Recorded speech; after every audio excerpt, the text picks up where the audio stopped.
Des Moines and all of Central Iowa, welcome to Max World Live. Max World is your world. Every day we talk about the issues and topics that matter most to you. And as always, it's your voice we want to hear in Max World. So join the conversation by calling 515-244-0077. And now, here's the host of Max World Live, J. Michael McCoy. 7 minutes after 4 o'clock, 18th day of April in the Lord's year 2016. I'm J. Michael McCoy, if I haven't told you lately. Thanks for listening. Love this job. Couldn't do it without you. Coming up this hour, we're going to talk about and you don't like the Death with Dignity name because you think it ought to be called suicide by the doctor? Well, I just think it's suicide. It's doctor-assisted suicide. Okay. I would agree with you. Doctor-assisted suicide. That's probably a better way of putting it, but it's just suicide. It's suicide letting someone else doing it. Like it's maybe that's not even strong enough language because see, here's the thing, right? Like if I want to die and you kill me, what happens, right? Mac, if I come to you tomorrow and I say I want to die, and I say I have this gun and I want you to, or you have a gun, use your gun, shoot me because I want to die. Are you sick? Are you dying? Are you in pain? Is there anything that's going to pull you out and perhaps help you live longer? Yes, I have a terminal illness. It's called sin, and I'm going to die. Okay. Because, see, I don't know when I'm going to die. We didn't plan this, but that was pretty good. I like that. Because I don't know when I'm going to die. I could die I could die Wednesday, and we have this conversation Tuesday. I don't know when death for me is going to come. So I have a terminal illness. I'm going to die one day. I want you to do it now. So what we're really talking about in the state and federal government is talking about the right for someone to just say, I want to die now and take their own life. And if they do it with your help, why does that matter? If they do it in a medical room, why does that matter? We're really talking about suicide here. Okay. Yes. And I don't need to get into a big conversation to add semantics to this, but the bill, if passed, would allow a certain combination of chemicals, pharmaceuticals, to be administered to you into your body and then you die. I don't think you could pick up a gun. I don't think, you know what I'm saying? The bill will say you can do it legally if you do it this way, not you can just go ahead and do it. And then all they have to do is then go back and slightly modify that bill later to include this kind of thing. Yep. And then this kind of thing. Yep. And then this kind of thing. Yep. And then this kind of thing. Yep. And then this kind of thing. Yep. It's what's that thing called where you like your slippery slope. That's the thing. It's the progressives. Well, it's the reason. Man, some days this show's uncomfortable for me to do. I have to admit that to you. If I go back into the late 1960s, when I found out that my Uncle Bill, who I just loved, I still love him, he was gay. He's probably 30 at this point. He's leaving his wife and his 2 boys, and he's going on to live an out-of-the-closet gay lifestyle. And I remember many, many, many years later, let's say probably, well, CJ and I were not married yet, so let's say it was 80. My mother went to Chicago to visit her brother Bill, who was dying of AIDS. Back in the day when we didn't know how we got it, where we got it, can I touch him, can I not touch him, I don't know what to do. It seemed like I can just, remember the joke, sit on a toilet seat and get AIDS. And his partner wanted to come into the hospital, and guess what? No. Wasn't allowed. Even my mother, who was the closest living relative he had other than his now ex-wife and sons, could not get the other man in the room to see Bill while he lay dying. And so the whole LGBT movement, before it was called LGBT, we called it gay rights, was so somebody could visit somebody else in the hospital. Okay? And then it was so, well, we just want the right to have a marriage certificate. Then we want the right to adopt a child. Then we want it so we can be married wherever we say so. And if you say no, it's against the law. And now that movement has turned into, I'll wake up this morning, decide what gender I am, and that'll determine what bathroom I use. And there's nothing you can say about it, Mom. Right. Go ahead, that little girl of yours.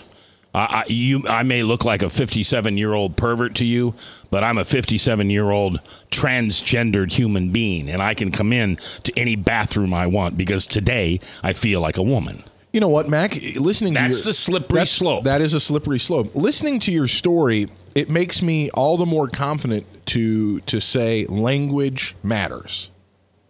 Language matters. The choices that we use when we say words, the choices that we make when we identify things matter, right? In the case of your uncle, I had one of my uncles, in fact, two of my uncles, one I didn't know. One of my uncles was a homosexual, and he died. And in his life, his significant other was able to visit him. But, you know, if we call it a spouse, well, we can't get it. This isn't a spouse. Right. If the legislation changes to acknowledge and allow homosexual spouses to see each other in the hospital, that language affirms homosexual relationships as valid relationships. If the language instead was broadened so that friends, close friends, and relatives could visit you when you're in the hospital, that same gentleman would have been allowed to see your uncle because he could have been identified as a friend. So language matters, and I think to kind of bridge a gap, and we're going to talk about this later, I think that's why this death with dignity language, it's important. If we use that phrase, we're going down the wrong path. We got to use better language. All right, 515-244-0077. That's the number you can call to be live with us on the air. Let's go to the phones where Iris is standing by. Iris, you're live in Mac's World. How you doing today, Iris? Okay, how are you, Mac? Good. Thank you very much for calling. You're very welcome. I have appreciated being on your show as well. I do want to let you know, to the best of my knowledge, that the way that the legislation reads, it is entitled Physician-Assisted Suicide. All right, so physician-assisted suicide. All right. As far as the legislation goes. But people that are for this, they are wearing shirts, and it does say death with dignity. And having been a hospice nurse in the past, I can tell you I've taken care of many patients, and they had dignity when they died. But it wasn't because they chose suicide, which is not a dignified way to die. And when it comes down to it, suicide is suicide. Right. Doesn't matter what form you choose. And I can also tell you, there were a lot of things that I didn't get to cover when I was there as your guest, but I did want to let you know that the AMA, American Medical Association, is definitely against this. When I was at the courthouse regarding this, there was a doctor who spoke against this. The doctors don't want to do this. It's strictly coming from the left side, so... Yeah, and Iris, I appreciate it when you were in here that day. We should have you back. Iris is with the Family Leader and was on our radio program when this topic was brought up before, and it's becoming a hot topic again. I don't even had they started talking about this in the legislature at that time, Iris? Or when I was there at the time, the legislation was dead for the year. Okay, but it's going to come back next year for sure. Oh yeah. Yeah, next year it's going to be called the David Hurd. Yeah, I think that's correct. Yeah, they're going to name the bill after the ex-CEO of Principal, who had a he was really sick, and he wanted to die, and so he jumped off the roof of the downtown condo unit and fell to his death. And a lot of progressives were outraged that he would have to go to that length to die. All right, Iris, I appreciate you calling. Let's have you back on again, okay? I'd be very glad to come on anytime. All right, Iris, thank you very much. Thank you. I really appreciate a lot of the things that Iris just said. One of the things she pointed out was that the legislation itself said physician-assisted suicide is what they're calling it in the legislation, and that she pointed out that suicide is suicide. No matter what you call it, physician-assisted suicide is suicide. Just because the person who kills you is a doctor doesn't make it better. It's still suicide. And I appreciated that she said that suicide is not dignified. You know, think about this. We've been appalled when young people have chosen to take their life here in central Iowa. We've been heartbroken and saddened when young people have chosen to take their life. They felt like they had a terminal illness. Their heart had been broken or whatever the case may be, and they chose to take their life. Was that dignified? Was that suicide dignified? I don't think so. I don't think any of us would say that suicide is dignified. We need to be careful as we have this conversation to remember that what we're talking about here is legalizing suicide and giving the power to end your life to a medical physician. There's another slippery slope here, too, and I think that is doctors overreaching and saying, I think it's time for you to die. This opens up the door for doctors to decide when we die. And I'm not too excited about that either. And I think one of the things that we often forget is the beautiful, respectful, and caring thing, which is hospice. And Iris talked about that as well. I love you, brother. But the doctors are already deciding when we die. Seriously. You know, that's what we went through with my mother-in-law here a year ago. They decided she was 91 and just too old, so let's put her on the drip, keep her comfortable, and let nature take its course. You mean fill her up with morphine so she doesn't feel any pain, stop feeding her so she'll die. Well, yeah, but we'll talk about it. It's physician-assisted suicide, death with dignity. This hour, live on The Truth.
Credit cards are like grandkids. They love you, sometimes get out of control, and it's fun to get a new one. Who can stop them from piling on?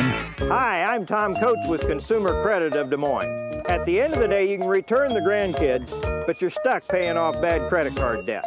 We'll help you put the fun back into using credit cards responsibly. Right, kids? Yeah! If you need help getting credit cards off your back, call Consumer Credit of Des Moines. Hi, my name is David Burrier, your Hope Coach. I host a live weekly talk show called I've Been There every Thursday afternoon at 5:30, right here on webcast1live.com, and on my weekly radio program Saturday mornings at 10 on Truth Network 99.3 FM. I interview common everyday people who have survived incredible life challenges and who testify to God's faithfulness in the midst of their storms. So join me as we bring a message of hope and encouragement. Everybody needs hope. I know, because I've been there.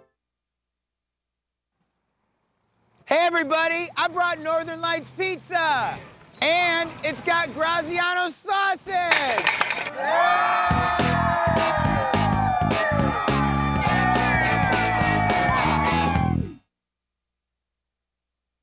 Rock and Prevention is celebrating 25 years of creating a caring community. We want to say thank you to the tens of thousands of Rock High School mentors that have carried our message of health, love, and encouragement to over 1.5 million children, teachers, and parents. Our mentors teach children methods and skills to prevent bullying and drug use. Thank you to all the school administrators, teachers, and counselors for their opportunity to serve you. Rock on, fair citizens. Rock on.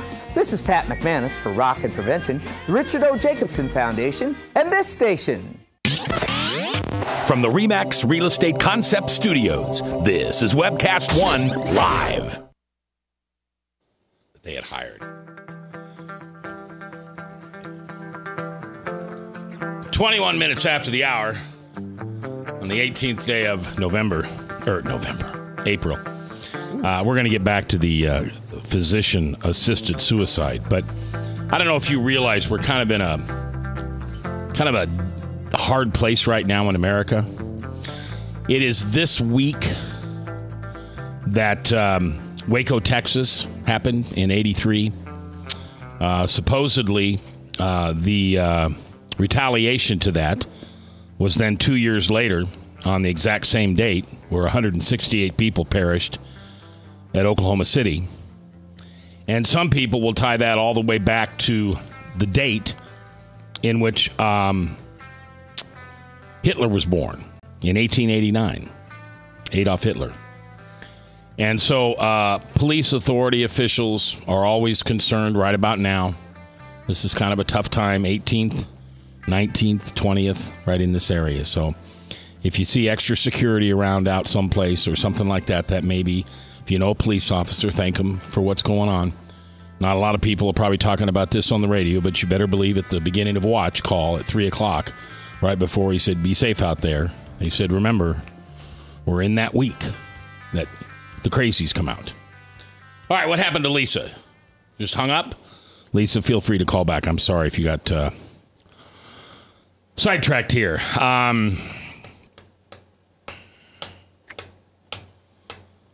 So the Iowa legislature was forced to not take up physician-assisted suicide this year because the bill didn't make the funnel. And that will not happen next year. The progressives have jumped on a bandwagon by the name of David Hurd. I like David. David was not a quote-unquote a friend of mine. I can't say we were friends. But if we ended up in the same mall parking lot, he would always yell, "Hey, Mac!" He was the president and CEO of Principal, is really responsible for the Principal walk down by the river. I would tell you that even though not responsible for 801 Grand, certainly was responsible for the finishing of that project, probably not the design of it. Many of the things that happened with Principal under David Hurd were very progressive and helped our community, helped cement Principal as I think the third largest employer in the state, or maybe largest employer in the state is the state. Second, I think, is Wells Fargo, and I think the third is Principal. Used to be third would have been Pioneer, but that's not the case anymore.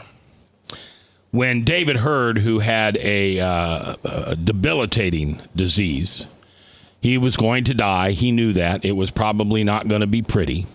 Not that it ever is, but it wasn't going to be fast. David's not feeling well, and an hour later, well, David's gone. He decided one day when his wife, on a Saturday afternoon, when his wife left the house to go get him a prescription, there was a note written, and he jumped off the balcony of the plaza downtown. That's the big, tall condos with the blue roof, the blue steel roof. And that's when the progressives became very angry, as well as other people, that Iowa did not have a physician-assisted suicide law. They have it in Oregon. They have it in Washington. There are a couple of other states. I think there's 4 or 5 states that have it now.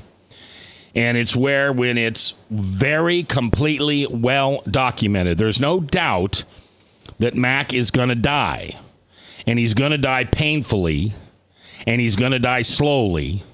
And in order to make him and his family not go through all that, a primary physician can elect to get a prescription and then help assist that individual in administering that prescription, in which the body just quietly passes on. The dignity, death with dignity is what they progressives would like to call it. I think Chris Roloff today has made an excellent point. If we started calling things the way they are, maybe it wouldn't be so easy to swallow. It's physician-assisted suicide. Which is still just a fancy way of saying suicide. It's a lot of words before suicide. I'm going to choose to kill myself. Right. And you mentioned, as we were going into the break, hospice. I did. We had a little bit of off-air conversation about this. It's kind of a hot topic. Before we go down the hospice road, I want to say that I think that this conversation, when we talk about life, it's very easy for a lot of the United States to talk about life when we're talking about children in the womb, sons and daughters in the womb. It's very easy for us to be for that, for birth, for life to begin. We're very for that. I think there's a small minority of people who want to kill children in the womb. I think that's a very small amount of people. But those people that want to murder unborn sons and daughters living in the womb of their mothers, those people want to do it because there's potential suffering in life, and we don't want people to suffer. And there's going to be some inconvenience that might be experienced from in the life of the mother or the life of the father or in the life of the family when this child exits the womb and begins their life outside the womb. When the majority of people are for birth, for life, it's easy to have a debate because many of us don't have to deal with the challenges, the inconveniences, the difficulties of being pregnant in a situation when we don't want to be. I've never found myself in a situation where my wife was pregnant and we didn't want her to be pregnant, or a girlfriend was pregnant and I didn't want her to be pregnant. I've never been in those situations. I've never been a woman, and I've never been pregnant and not wanted a woman. But on the flip side of this, as we look at death, each and every single one of us is going to die. Mac's going to die. Bob's going to die. I'm going to die. Jeb, our producer, is going to die. And you're going to die. Each and every one of us is going to die. And death is not something that we like. In fact, death is the ultimate fulfillment of the curse, of sin, of the thing that we loathe in the world. And the one thing that all humanity wants to do away with is this idea of suffering, this idea of death. We want death to be gone. We don't want to have to deal with it. And the very disturbing part of all of our lives is that we are going to die. And so when we start talking about this kind of an issue, when we start talking about the difficulties of death, the difficulties of suffering, the difficulties of end-of-life pain, it affects each and every one of us. And none of us stand in a place where we're not going to have to face death at some point in our life. So this conversation becomes very real to every one of us. And because of that, it's very hard. And I think the shocking thing that I want to say is the same reason why we shouldn't be for abortion, when abortion is simply to avoid inconveniences or avoid suffering, we also shouldn't be for suicide in a medical facility simply to prevent unnecessary suffering as we see it, or more hardship and suffering, or an inconvenience of some kind. If we're for killing people because their life would be inconvenient, then we're for some kind of, then we've lost any sense of reality.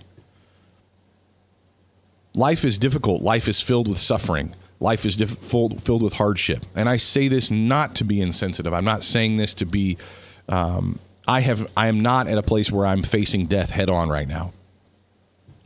But I think we have to be careful when we have this conversation, because as we talk about suicide, we have to remember that we're really just talking about murder of oneself.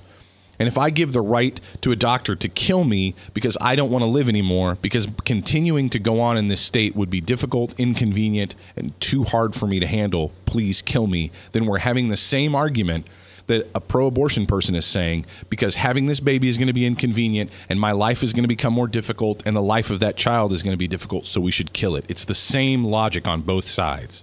515-244-0077. It's your voice we want to hear. Call up, get on the radio, tell us if we're right or wrong or what you feel like.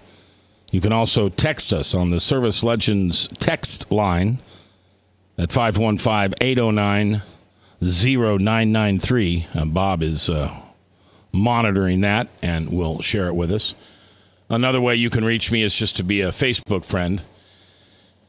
And I say yes to most Facebook requests unless it's a female with who's trying to be, what do I say, just dirty? Yeah, unattractive. Or trying to be overly attractive sexually. Yeah, I'm just not interested in that. So Nels said, I believe we need to remember God's timing, not our own. I believe we need to remember God's timing, not our own. All right, let's go. Lisa is back. Lisa, you are live in Mac's World. How you doing this afternoon?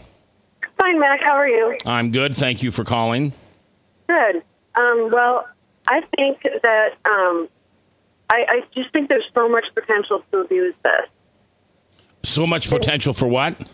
To abuse this. Abuse it. What could possibly go wrong, right?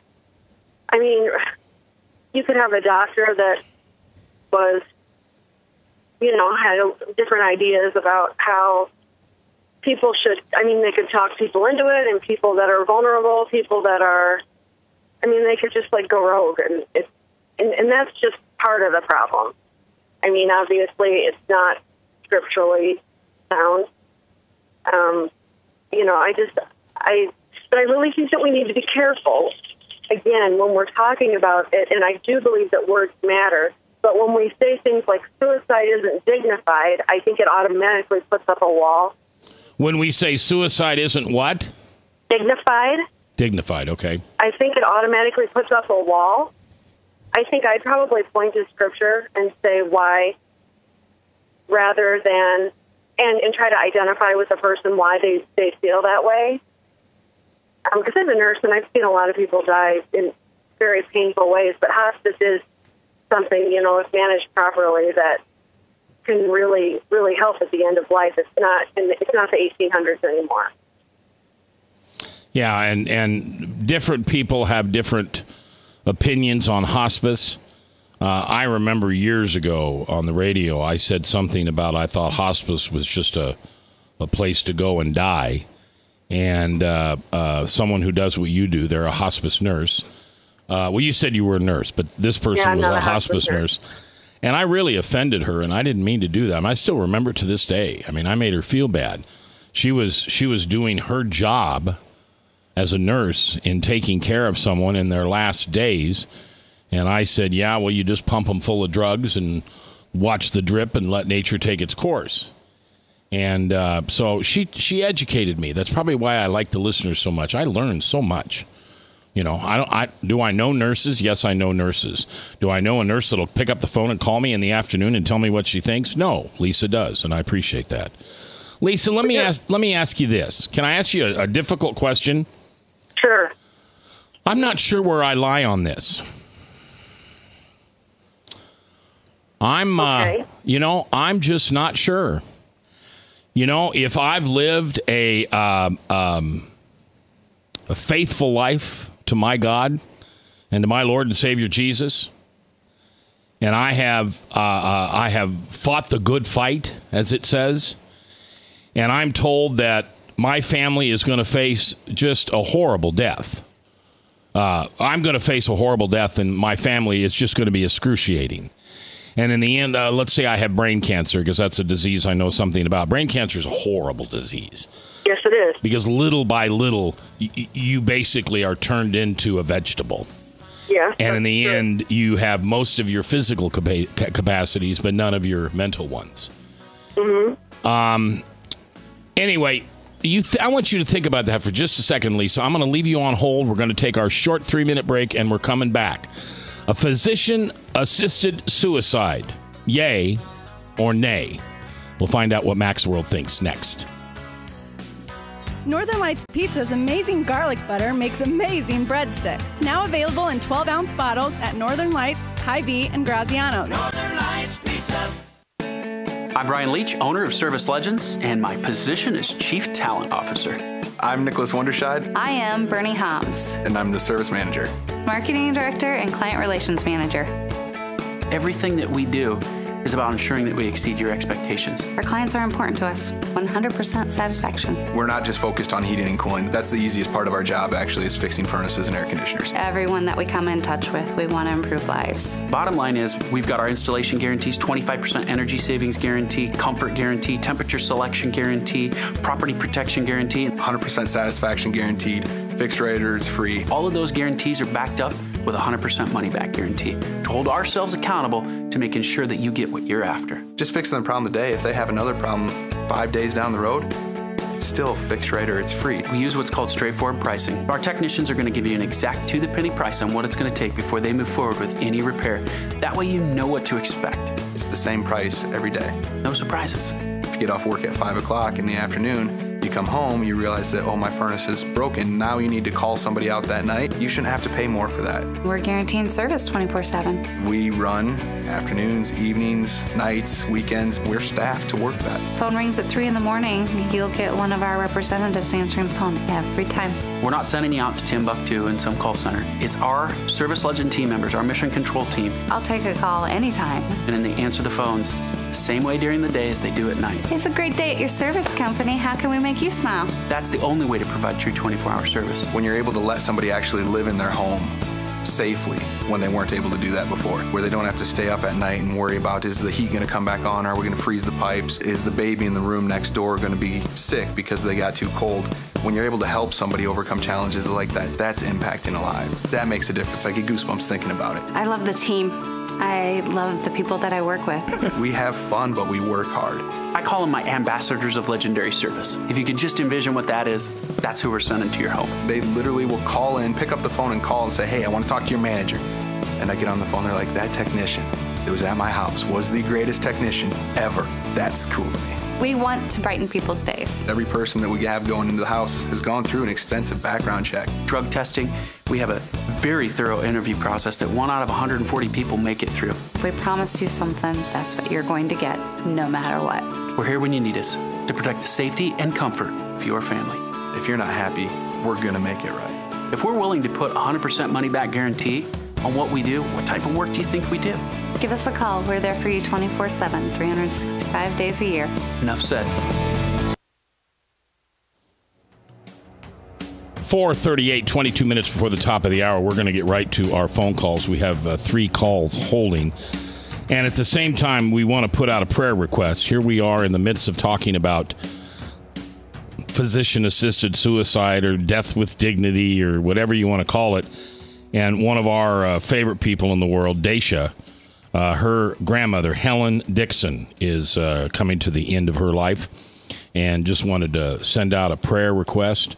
Put Helen on your prayer list. And if we can pause and pray here for a second. If you're driving, don't do this. Or you can do it, just leave your eyes open. But Father God, I come before you right now, and Daisha has lifted her grandmother up.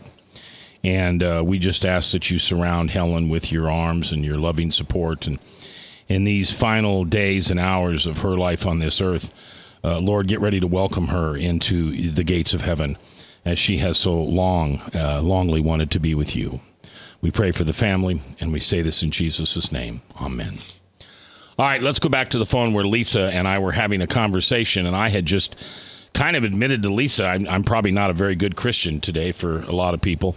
I'm just not sure where I sit with this physician-assisted suicide. Lisa, what do you think of it? I hear you when you said that you're struggling with it, and I understand that because I used to be very, very pro physician-assisted suicide. I used to be very, very pro-choice, but I think it's harder for the family, especially if they do it and they don't say that they're going to do it, and then they're just gone. Yeah.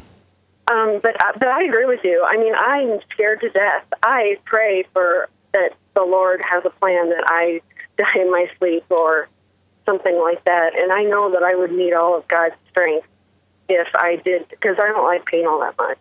Yeah. I don't like suffering, and I hate to see suffering others. Yeah. So I get it. I mean, it's a tough issue. And that's why when people say, well, suicide isn't dignified, and people get really harsh on it, I agree, call it what it is. But I think it needs to be talked about in a loving and respectful manner, because there are people that are all over the board on this. Yeah. Like you, you know. Well, anyway, I'm not gonna put my foot in the big toe, or I'm not gonna put my big toe in the pond on this one yet. No, I know, but that's what I mean. I mean, there's people that are conflicted. There are people that disagree, and it is a very, very sensitive issue. Yeah. Because we're talking about people's loved ones. So, anyway. All right, Lisa. It's always appreciative to have your voice in Mac's World. Thanks for calling in today. Bye-bye. Bye-bye. 515-244-0077. Let's go to Tanya on 231. Tanya, you're live in Mac's World. How are you today? I'm doing great. Hi, Mac. Is it Tanya or Tanya? It's Tanya. Okay, Tanya, go ahead. This topic has got my heart literally pounding out of my chest. When did we become God? When did we decide who suffers and who doesn't? We don't have a choice, Mac. It's that simple. We don't want our families to suffer. It kills us. I have children. I have parents. I have grandparents. I don't want them to suffer.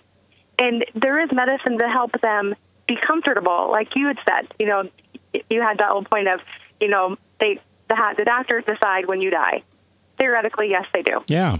But it's not God. At that point, to that point, though, you have a choice whether you go to the hospital to get that medicine or not. But there is no choice when we get to die. There isn't. And it is murder. Suicide is murder. You kill yourself. In this law of giving someone permission to commit murder, no.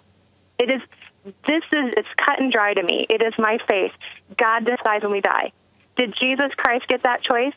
He suffered. If anybody wants to compare their suffering to them and to his situation, go for it. I will never do that. Will I die and will I suffer when I die? I hope to God not. And I will pray every day that, you know, to save myself, to save my children, to save my family, my friends, or pray for their faith, pray for their souls. But we don't get the choice. We don't have to like it. We just don't get the choice.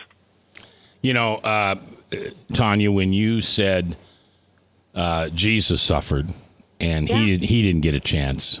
That's right. Yeah, that makes a lot of sense. Yeah. Makes a lot of sense. All right, Tanya, I appreciate you. Thank you very much for listening. Now, hold on. Don't hang up. Don't hang up.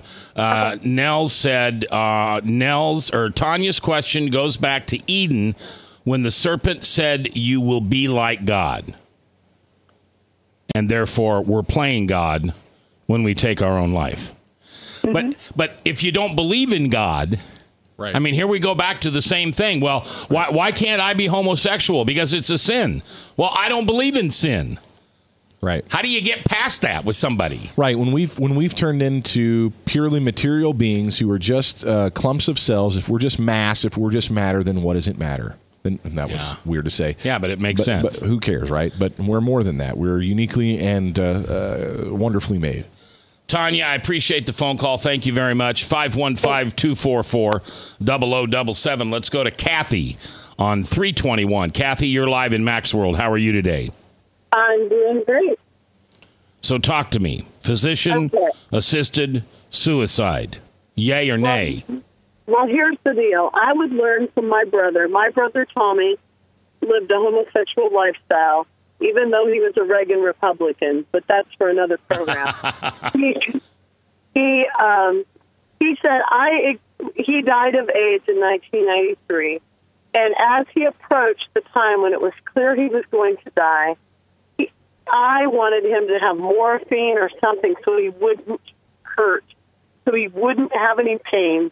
And he said, Kathy, I experienced life, and I want to experience death. I know Jesus Christ as my Savior. I want to experience this whole experience. And I think everybody around us and he, learned a lot from his suffering. Boy, that's powerful. You know, that's powerful. I think about now, who was it that told me this? Somebody just told me this last couple months. That they were, it was Iris. It was Iris that told this story, how she was up in the northern part of the globe, back where the Eskimos living, And she was taking care, and I may get this wrong. I hope I get this right. She was taking care of a man who had absolutely no relationship with Jesus. Wouldn't think about it, wouldn't talk about it. And he was laying there, and it was obvious it was going to be today, and then it was obvious it was going to be this afternoon, and then it was obvious it was going to be, this hour. And all of a sudden, in the middle of his death, his difficult breathing, his heart rate up and down, his blood pressure dropping to nothing, he literally sat up in bed and looked at Iris and said, "It looks wonderful up here." I remember that program. Yeah. Closed his eyes, dropped dead. Now, we wouldn't have those moments. Right. If we somehow controlled death.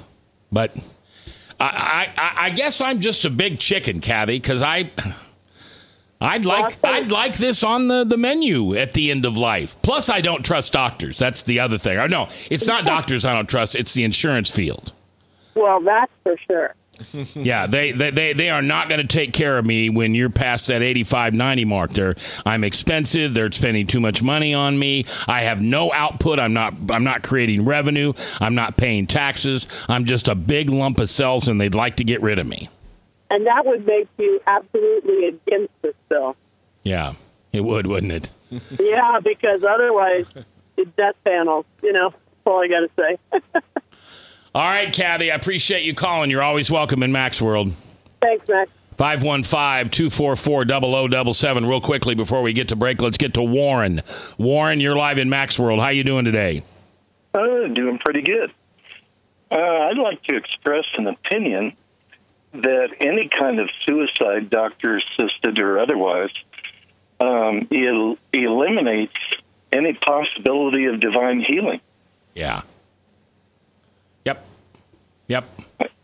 I went through a situation where I experienced divine healing. And if I had done myself in, it would have been totally against the will of God and any way that you could look at it.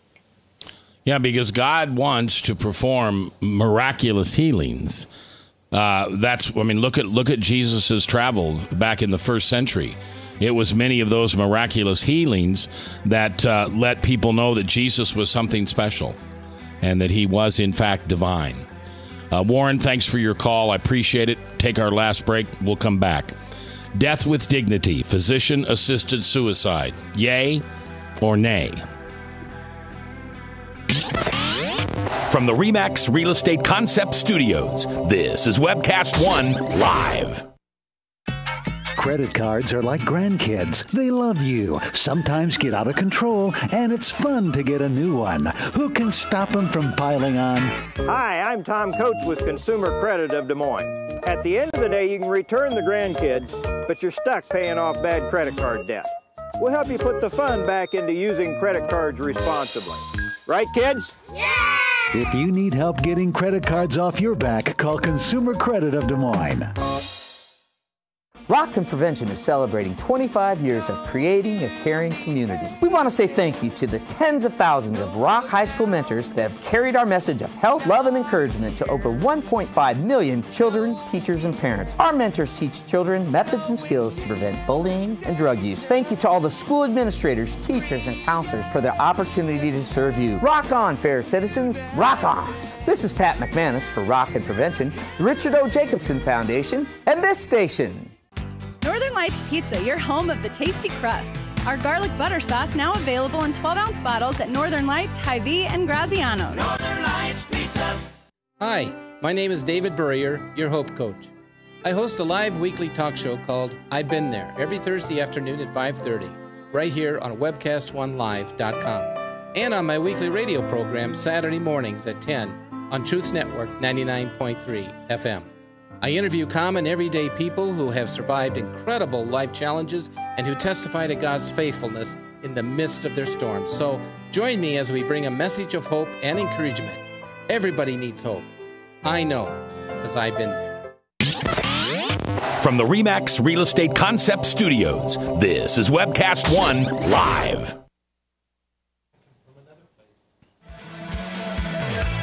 10 minutes before 5 o'clock, 1-888-ASK Hank. Hank, the Bible Answer Man. I'll be here tomorrow with you. Looking forward to it. Craig Robinson from the Iowa Republican will be here with Tom Coates and I, and we'll talk a little bit about the conventions that are being held. Not much politics this week, though. Just, I don't know about you, but I'm sick of it. I think tomorrow's the big New York primary. Yeah, it's a big one. And Spike Lee did a whole little mini documentary for Bernie Sanders. Did he really? Yeah. For him? Or Spike Lee, yeah. For him? Pro Bernie Sanders, yeah. Pro Bernie, feel the burn. Feel the burn. All right, let's go back to the phones where Angel is standing by. Angel, you're live in Max World. How you doing, cowboy? Oh, not bad. I'm pretty good. I'm a driver going by through your town. If you're over here in Iowa, I thought I'd weigh in on the conversation. I'd like you to. You got a couple minutes. Yes, I mean, if you are in pain and you die, I mean, even if you have, let's say, 10 years of pain, when you die, you're going to be in the presence of the King forever to live with him. But we are here in earth trying to tell Jesus that his grace is not sufficient for us. Jesus said to us in the Bible very clearly, my grace is sufficient for thee. Now, how are we to say that Jesus was a liar? He was not a liar. He was our King. So when he says to me, my grace is sufficient for you, stand what you have to stand. Go through what you have to go through. Because it does not matter. At the last second, at the last moment, when you pass, you're going to be in his presence, and you're going to live with the King for eternity.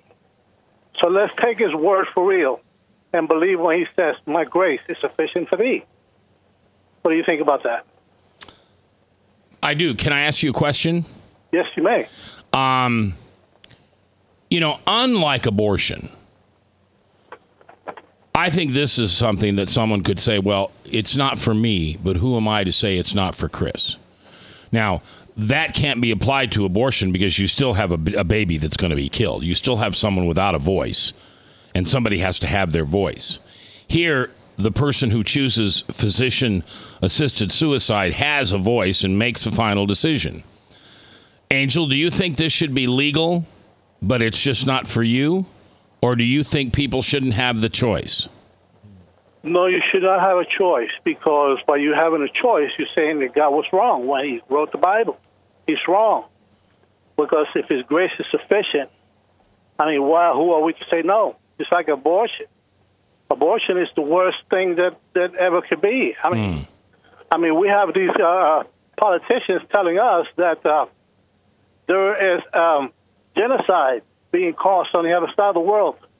But yet we are killing them by the thousands. I mean, you talk about ISIS. I mean, they have the decency to cut your head off. We cut them into pieces and put them in a bucket and call it human rights. And that's not right. I mean, God said to you, from conception, I knew you. Now, he knows you until the day that you close your eyes. Until that moment, he knows you. And when he says, my grace is sufficiently for thee, because Jesus is God from the beginning to the end, he knows. He knows everything. And, I mean, and for somebody to make a choice and tell me, no, I'm not, I don't think you should live, is wrong. If I am in pain, don't take the choice from me. Let me suffer until the last second, because I know it's going to be over. I know it's going to be over, and I know everything is going to be great. So the pain, no matter how long it lasts. I had my grandmother. My grandmother had a disease that, the cartilage on her bones is dissolved. And she was in pain for over 10 years in bed, and I saw her suffer. But it's not up to me to say, well, it's enough for her. I need to get her killed. I cannot do that. She left when God told her to leave. He called her, and she left. And we were pleased with her departure. We were pleased with her pain, because her pain was not ours. It was Jesus to bear. And he bore it, and he took it upon himself, and he called her home. He called her home one day. I think it was at the age of 96 he went home to be with Jesus. But you think after 10 years suffering, to her that would have been like a drop in a bucket when she saw Jesus? Of course it was. This is the most awesome and the most gracious thing that we can have, that we could serve our King. Not in his kingdom, because we're not in his kingdom yet, but we work for his kingdom. And I mean, it's awesome, and it's great to wait for that day, no matter how painful it is, you know, to see the day that we walk into his kingdom, you know? All right, Angel. I appreciate you. I hope you call back again sometime. Thank you very much for listening. Well, you have a good day, sir. Bye-bye. Bye-bye. I had the strangest feeling just now. You ever had that feeling that if you wonder if that guy sitting beside the road saying, we'll work for food, or the barefooted, dirty person who is panhandling outside, that you wonder if that's maybe not Jesus, just showing up to kind of make sure you see the right thing? I'm sitting there listening to Angel going, this could be Jesus. This could be Jesus himself using the Holy Spirit to talk through this guy called Angel. His name's Angel, remember? It wasn't Bob or Bart or Louie. It was Angel. Because isn't that what Jesus wants us to hear? My grace is good enough. Dude, if my grace isn't good enough, then, you know, go follow somebody else. Because I gave it all. I had no blood left in my body. It all got perished for you. And you're going to cheapen that by shortening life up? I don't know. Did I? Maybe I just talked to Jesus. All right. You wanted to read something for us here at the end of the show. Go ahead, Chris. Well, I thought this was kind of apropos. I don't know how often you read the Bible. I don't know how often I read the Bible. Probably never enough. But the Psalms are quite amazing, really. The Psalms speak from the heart. This is Psalm 116. I love the Lord because he has heard my voice and my pleas for mercy, because he inclined his ear to me. Therefore I will call on him as long as I live. The snares of death encompass me. The pangs of Sheol lie hold on me. I suffered distress and anguish. Then I called on the name of the Lord. O Lord, I pray, deliver my soul. Gracious is the Lord, and righteous our God is merciful. The Lord preserves the simple. When I was brought low, he saved me. Return, O my soul, to your rest, for the Lord has dealt bountifully with you. For you have delivered my soul from death, my eyes from tears, my feet from stumbling. I will walk before the Lord in the land of the living. I believed even when I spoke, I am greatly afflicted. I said in my alarm, all mankind are liars. What shall I render to the Lord for all his benefits to me? I will lift up the cup of salvation and call on the name of the Lord. I will pay my vows to the Lord in the presence of all his people. Precious in the sight of the Lord is the death of his saints. O Lord, I am your servant. I am your servant, the son of your maidservant. You have loosened my bonds. I will offer to you the sacrifice of thanksgiving and call on the name of the Lord. I will pay my vows to the Lord, and in the presence of all his people, in the courts of the house of the Lord, in the midst of Jerusalem, praise the Lord.